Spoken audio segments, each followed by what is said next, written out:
Hello, my name is Lucas Grease, and I'm an occupational therapist student at St. Francis University. And today, I'll be having a toy analysis of the game Solitaire. So real quick, OT is kind of what our plan is to do, is try to get somebody as functionally back as they can. So whatever is going to get them the most independent to themselves, no matter what diagnosis they have, that's the goal of the OT.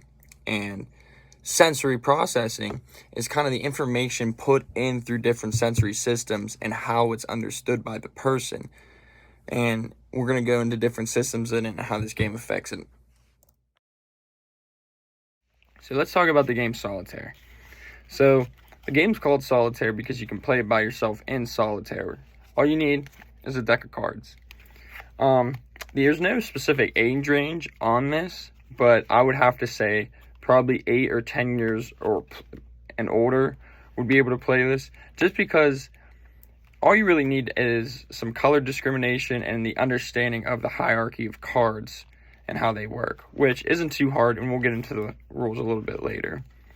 So you can find a deck of cards almost anywhere. Walmart, Dollar General, any drugstore really. Even Amazon has some packs. I know one pack on Amazon costs $3.97. 2 costs $6. So it's really depending on where you find them. You can really get them anywhere. So here you can see we have the layout of the game. There are 7 piles of cards. Each pile increases 1 in size. So the first one is 1, 2, 3, 4, 5, 6, and 7. Notice how the last card in every deck has its face turned over so it's visible. That's obviously going to play a part in the game here. So the idea of this game is to put all the cards in order with alternating colors. So for example, we have a black 9 of spades and a red king of hearts. So we'll be able to put this here and put it in order, and then flip this card over and be able to use it. So obviously, there's no more plays.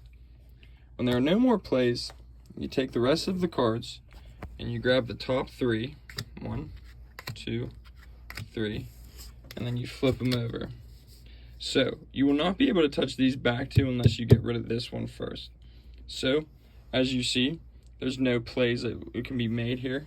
So we do the same thing. 1, 2, 3. Now, some people may think that this 9 can go on this 10 here. That's not the case because they're both black. If one of them was red, that'd be able to play. I'm going to fast forward a little bit when the game's more developed, just so you can see where the game goes to. Okay, so we now see that the game has been developed a little bit more than we saw the last time. We have more sequences involved, cards have moved around. Now, a quick mention that I have to say is if a slot gets opened, say this 5 moves, and that the only card that can move there is a king. No other cards can move there. So that's a big idea in when you're playing and trying to win the game. Now, we see here that there's a black 3. You can put that on the red 4. And you can take that red 4 and put on the black 5. So that opens up these 2 piles here. So now you can see that there's no more possible moves. So we go back to our deck of cards. 1, 2, 3, flip it over. So we see here that there's no possible moves because there's no black 2s. That's the only thing an ace can go on. So we do the same thing. 1, 2, 3. Flip it over. We have a red 8. Now luckily, we have a black 9. We can match that red 8 here. And then we don't have any other moves available. So we just keep doing it throughout the deck. Now, the game ends 2 ways. You either win or you lose. Now, I'm going to show you what happens when you win and what happens when you lose. At this point, you've won the game. When you have 4 rows with kings in alternating colors and sequence, that is when you have won the game and you can crown yourself Solitaire champion. In this case, you will lose the game. Now, if you flip the 3-card draw over and you go through the deck 2 times, that is when you've lost the game.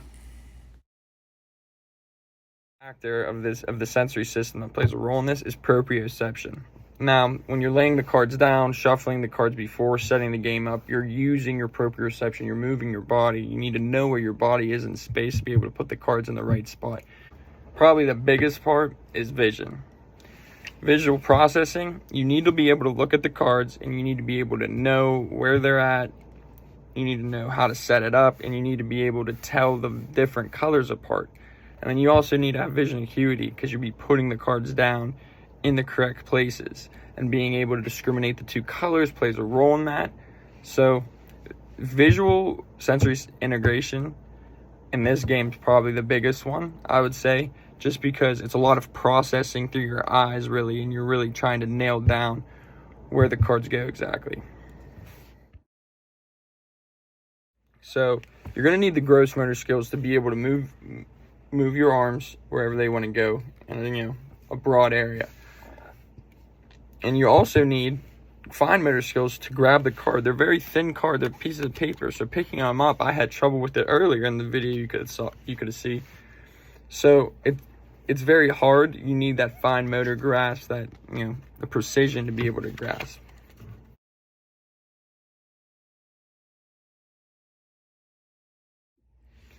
So some cognitive and thinking skills that are involved in this game are obviously one of the biggest ones is sequencing. You got to be able to know the sequence and the hierarchy of the cards. Like I posted earlier in the video, king, queen, jack, 10, 9, count all the way down to 2, and then ace. And you also need to be able to know that the sequencing flips colors.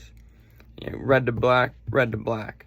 You want to be able to play the game correctly if you aren't able to realize that and be able to sequence them in the right way. Also, problem solving is, it may not be the biggest one in this, but it also plays a factor, because you're kind of looking at the board, you're trying to think, where's my best play at? You might not want to make a play every time it's there. You got to solve that problem in your head. Should I move this 5 to that 6, or should I wait? And should I move this king here? It also plays along with how the game is going.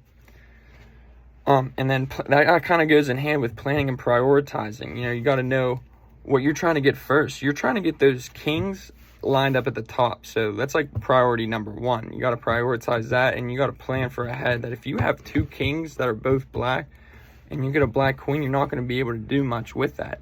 So you kind of got to base it off of that and be able to play the game further on. So there are some considerations we do need to make about this game. Now, these are you're playing with a deck of cards. Now, these deck of cards, they're pretty dull on the sides, but there are some deck of cards out there that are paper like this, but a little more sharper on the edges. So you kind of got to make sure you don't cut your finger if you're moving too fast, so you grab a cut, because you can get a paper cut.